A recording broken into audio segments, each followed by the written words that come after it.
What's up, everyone? Righteous Forest here with episode 1 of my brand new series 9 Hours, 9 Persons, 9 Doors. This is a really great game, and I'm really excited to be showing this game to you guys. I'm going to be giving you primarily a walkthrough of the game, and these are the puzzle levels that we're starting with the first puzzle level. And the way this is going to work is I'm going to show you how to solve the puzzles. Now, to be clear, I'm not going to be showing you how to get through the rooms as quickly as possible, which is a distinction that I'm going to be making that might not make sense right now, but I'll show you what I'm talking about when it comes up later in the first puzzle. Also, this game has some strong language in it. I will be narrating a lot of the dialogue. I won't say any words that I think are too harsh, but it does have some strong dialogue, so if it bothers you seeing that in text on the screen, just keep that in mind that it's going to be there. And it can also, at times, be a little gruesome and a little psychologically, creepy. It's kind of a dark game, but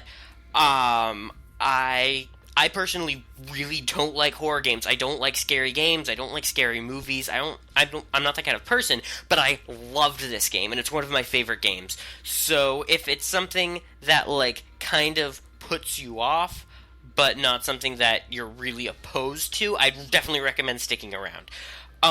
And for a little more specific information, I'm going to be making another short little video, which I'll leave a link to in the description, just so that you know what you're going to be getting into if you watch this game, in terms of what might be disturbing and what might be a little psychologically messed up. Don't worry, I won't put any spoilers in. So with that said, let's get right in. Now, you navigate the puzzle levels by selecting things on the touchscreen. Now, I'm not going to be showing you anything unnecessary, but there are some places that you can click. For example, if you click on this water, it says water just keeps pouring through the window. It's like a waterfall. I don't think shoving something into the window is going to stop the water. In other words, if I don't want to die, I need to find a way out of this room. I have to figure this out. Now, it will say things like that if you touch a lot of objects, and some of them are kind of funny and things like that. For the puzzle levels, I'm going to be showing you the important things that you need to press. So first thing you're going to want to do is go over to this area. You can actually get over there by clicking on any of the stuff that's hanging up over there. And we're first going to grab this little white card. The game's going to tell you about items, but I'm just going to fast forward this. And so pretty much, when you get an item, it will go into your items screen. And here you can just check it out. As you can see, it has something that is clearly some sort of code for something, although we don't have any information to tell us exactly what yet. We can search it, and it pretty much just tells us what we already know. For anything that looks like it's probably, if you look at it and you're just like, that's definitely a piece to the puzzle, then searching it usually doesn't do any good. But if it's an object and you're thinking, why was this significant, why did I pick this up, then it might be a good idea to search it to see what's up, as we will see in just a second. Game's telling you about looking at descriptions, but as you can see now, the item's in the lower left-hand corner of the touchscreen, and the item that is there, you are considered to be holding, which means you can use it to interact with your environment. Not every item can interact with its environment, but some of them, for example, keys, can interact with their environment. So it's good to try things out if you don't know how it's going to work. Next, we're going to be grabbing this picture.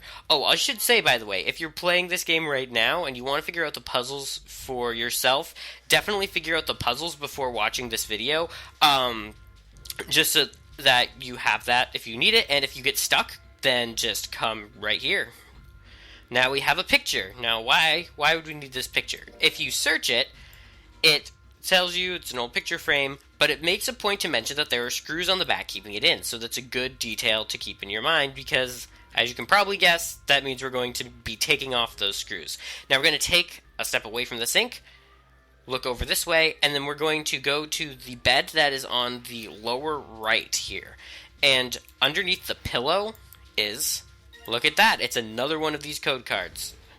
So we have 2 of them. Now we're going to step back here, and we're going to go over to this mirror, which had a pull-down screen over it, and we're going to grab this key that's right in the middle. Ta-da! Now, grabbing this key triggers a cutscene.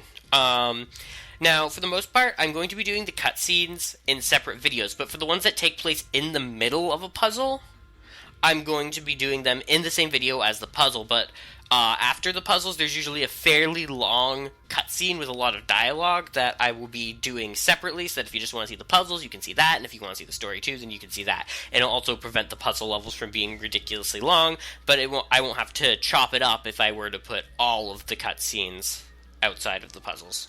So here we go. Junpei grabbed the key and shoved it into his pocket. He intended to leave immediately, but something stopped him.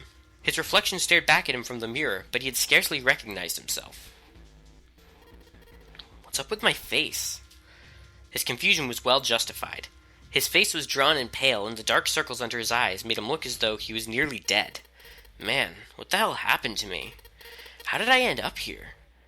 Even as he said it, something in his mind opened, and a memory bobbed to the surface. It was the last thing Junpei remembered before waking up in the strange room. It was past midnight when he came home.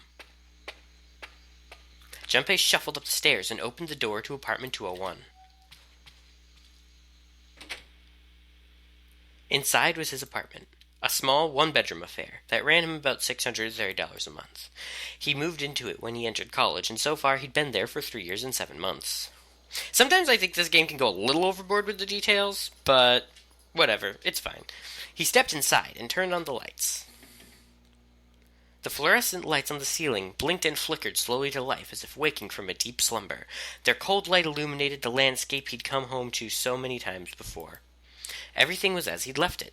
The magazines piled up in the corner, the textbooks collecting dust. Yep, that's pretty accurate. If you've been to college, you would know. The CD cases covering the floor, the jeans and t-shirts he'd worn the day before, then tossed onto the floor. There was one thing that didn't belong, however. There was a breeze. Breaths of cold night air wafted into his apartment, carrying the smells of autumn with them.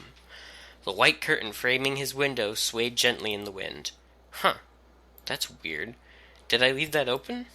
Junpei walked toward the window, trying to remember if he'd closed it or not before he left. One of the panes was hanging open. He stuck his head out and looked around. Nothing seemed out of the ordinary. Junpei shrugged. He must have just left it open earlier. He closed the window. Then it happened.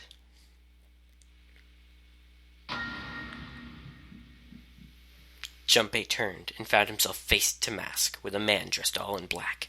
The man wore a deep hood and a bulky gas mask. His face was entirely hidden. Junpei tried to scream, but all he could manage was a strangled croak. He tried to step up toward the man, but his legs could no longer support his weight. Junpei collapsed to the floor, a crumpled heap of limbs, like a discarded puppet. Too late, he noticed the white smoke that was quickly filling his apartment. A small object, shaped distressingly like a grenade, sat on the floor in front of his face, hissing. The white smoke poured out of it at an incredible rate. The smoke had grown so thick that the details of Junpei's apartment began to fade into the white haze. He could feel his mind begin to fade as well. A white haze that was not the smoke creeping into the edges of his vision. Consider this a privilege. You have been chosen. A rasping voice wormed its way out of the gas mask. Ooh, rasping. Let's see if I can... I'll try to get a good voice for this guy. It was cold and harsh and distorted in some way Junpei couldn't put his finger on. You are going to participate in a game. The notary game. It is a game where you will put your life on the line. That was the last thing Junpei remembered. The white smoke overpowered him. The masked man faded from his vision, and he felt his consciousness fall away into the white mist. That's right. That guy with the gas mask. That son of a bitch must have taken me here. As to who the man was, or might have been, Junpei had no idea. Indeed, he wasn't even sure that his assailant had been a man. The voice had been cold and mechanical, likely passed through a voice changer, and the body had been covered in a thick cloak. Who was the man in the mask? You have been chosen. Junpei remembered that much, but what it might mean, that was beyond him. Junpei had no idea where he was or why he was there. There was only one thing from his memory that seemed important. You are going to participate in a game, the Nonary game. It is a game where you will put your life on the line. The Nonary game, huh? What the hell is a Nonary game? God damn it! With a yell, Junpei drove his fist into the mirror. Alright, so that's the end of that cutscene. We're gonna keep going right along now. Pretty creepy, right? Oh, by the way, I forgot to mention before, but there's actually a cutscene before this room starts. And that is in the previous video, not in this one. So, if you're a little confused about what's going on, sorry about that, I should have mentioned it earlier. But, go back and check that out. And we'll just keep going. We're going to turn over here. As you can see, there's a little blue suitcase over there. We're going to ignore that for now. We don't really have much purpose for it. First, we're going to look in here, and we have a blue key. Very much like the red key. Now, just in case you can't think about what that's for, I'm not going to say it, but we'll get to it in a second. Now we're going to check inside the stove here. And it might be hard to see, but there is an object on top of that seat, and it is a screwdriver. Now, we're going to do our first combining task. So see the little button up top that says combine? We're going to press that, and we're going to combine the screwdriver with the frame. Now, this will remove the screws from the frame, and you will have the picture. As you can see, the frame itself and the screwdriver are both gone.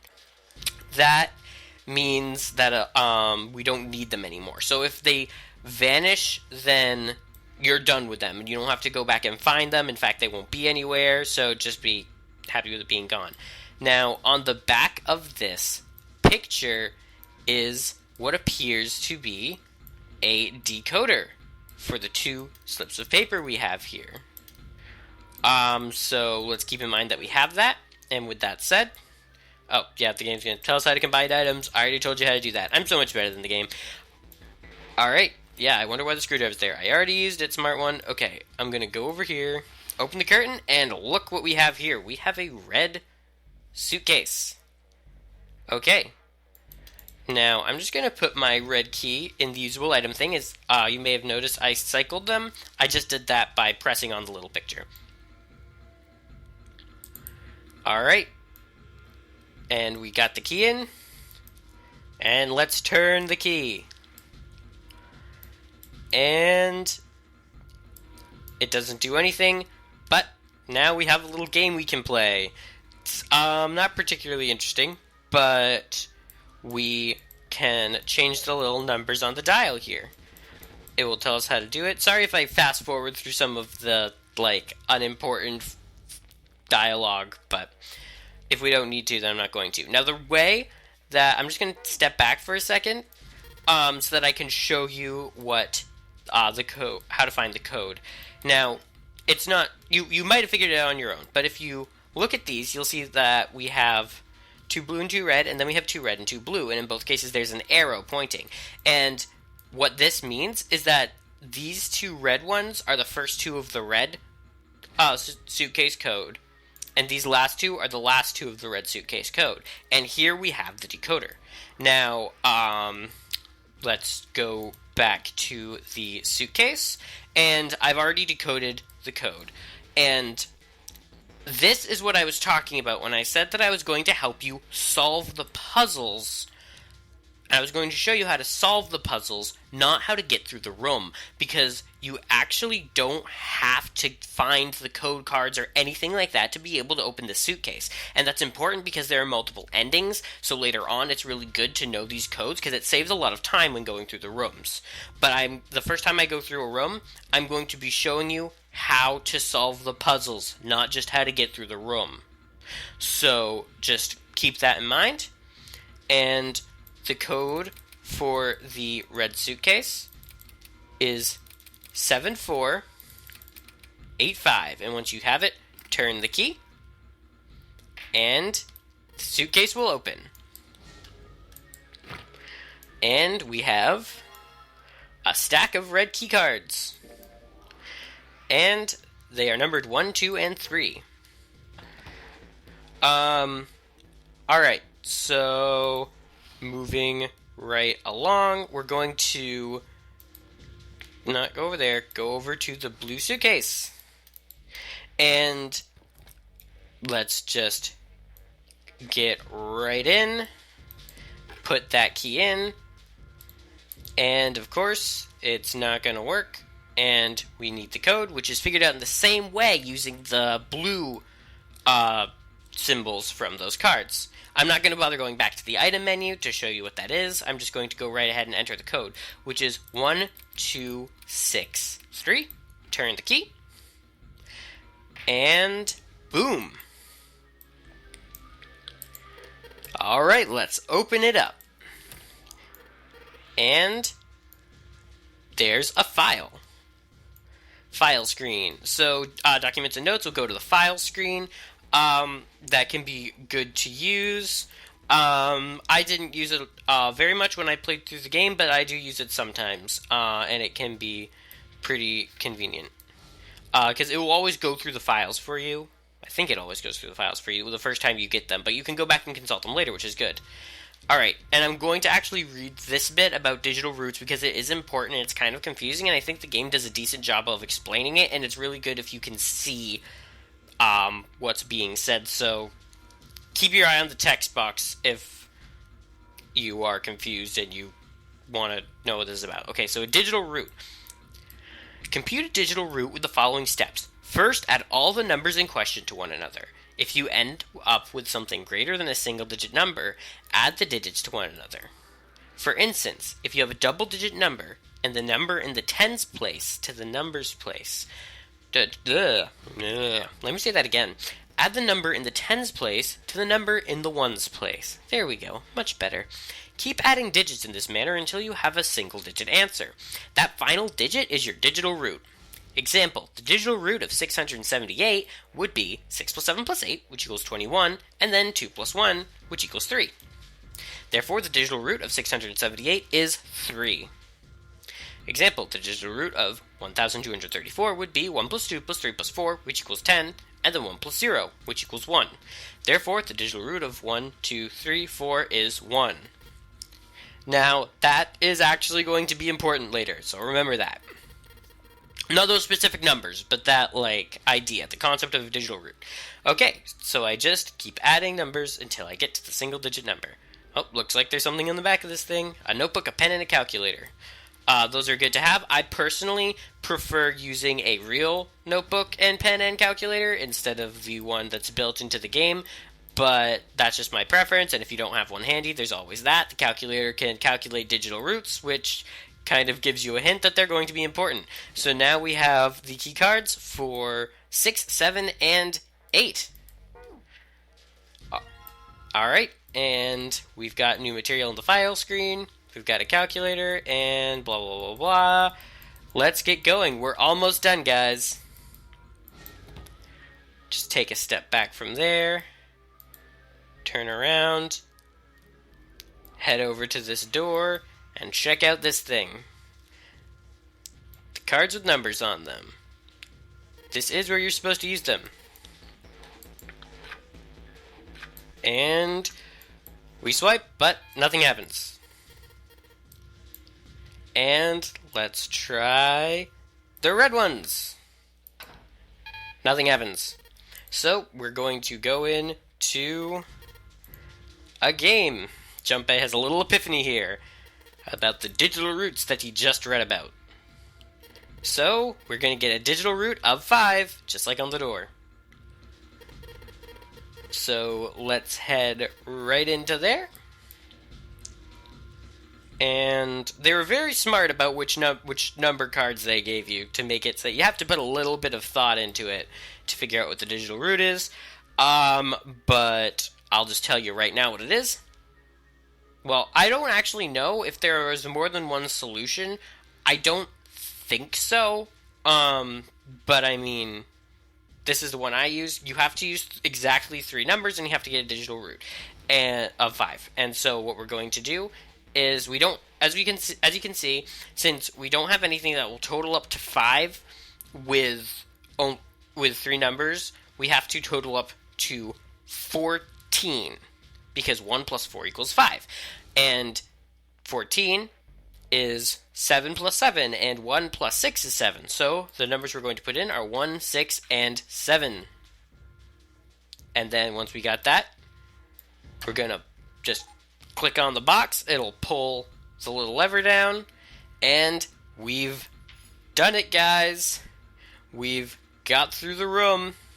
So let's head out of here, and next episode will be a cutscene sequence, so get ready for that.